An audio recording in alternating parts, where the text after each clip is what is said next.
Azərbaycanda narkotiklərin qanunsuz dövriyyəsi və narkomaniyanın sürətlə yayılması dövlətimizi təhdid edən əsas problemlərdən biridir. Təsadüfi deyil ki, artıq bir neçə ildir Prezident İlham Əliyevin tapşırığı ilə aidiyyəti dövlət qurumları bu sahədə ciddi mübarizə aparırlar. Bu mübarizədə təbii olaraq ən böyük yük Daxili İşlər Nazirliyi, Dövlət Sərhəd Xidməti və Dövlət Gömrük Komitəsinin üzərinə düşür. Belə ki, Daxili İşlər Nazirliyi daha çox daxildəki narkotik satışının qarşısını almağa məsul olsa da, Dövlət Sərhəd Xidməti və Dövlət Gömrük Komitəsi ölkəyə gətirilən hər qram narkotik maddəyə görə cavabdehlik daşıyırlar. Ümumi vəziyyəti təhlil etdikdə belə anlaşılır ki, hər üç qurum bu sahədə əlindən gələni etməyə çalışır. Məsələn, Daxili İşlər Nazirliyi ay ərzində ən azı 700-800 nəfər narkotik alverçisini qandallayır. Dövlət Sərhəd Xidməti 5-6 fakt üzrə ölkəmizə İrandan daxil olan narkotik vasitələrin qarşısını alır. Dövlət Gömrük Komitəsi isə 1-2 dəfə gömrükdən ölkəmizə narkotik keçirilməsini önləyir və s. Lakin bu rəqəmləri qarşılaşdırdıqda ortaya belə bir mənzərə çıxır ki, ölkəyə istər Dövlət Sərhəd Xidmətinin, istər də Dövlət Gömrük Komitəsinin ay ərzindən sərhəddə aşkarladığından dəfələrlə artıq narkotik daxil olur. Biz bunu təkcə Daxili İşlər Nazirliyinin açıqladığı rəsmi statistik göstəricilərə əsasən deyirik. Amma kimsəyə sirr deyil ki, bu və ya digər səbəblərdən rəsmiyyətə salınmayan əməliyyatlar da olur.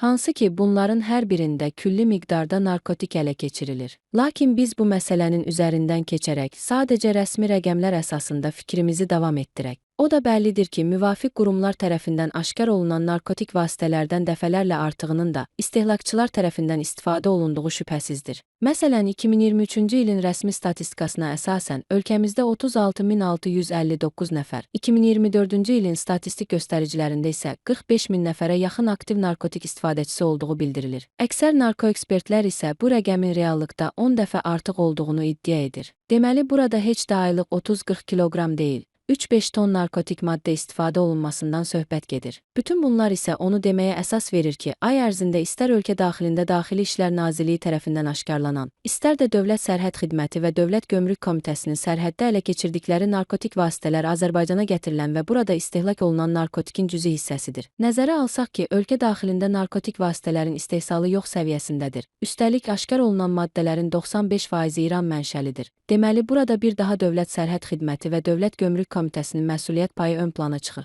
Son vaxtlar aparılan müşahidələrə əsasən onu da deyə bilərik ki, İrandan ölkəmizə ucuz narkotik axını əsasən sərhəd xətti boyunca, xüsusən də Cəlilabad, Füzuli, Beyləqan yardımlı istiqamətindən həyata keçirilir. Bir halda ki, SSR dönəmində cənub sərhədimiz çox ciddi şəkildə qorunurdu. Necə deyərlər, biz tərəfə heç quş da uça bilmirdi. İndi bu sərhəd zonasından ay ərzində tonlarla narkotik daşınmasına bir anlam vermək olmur.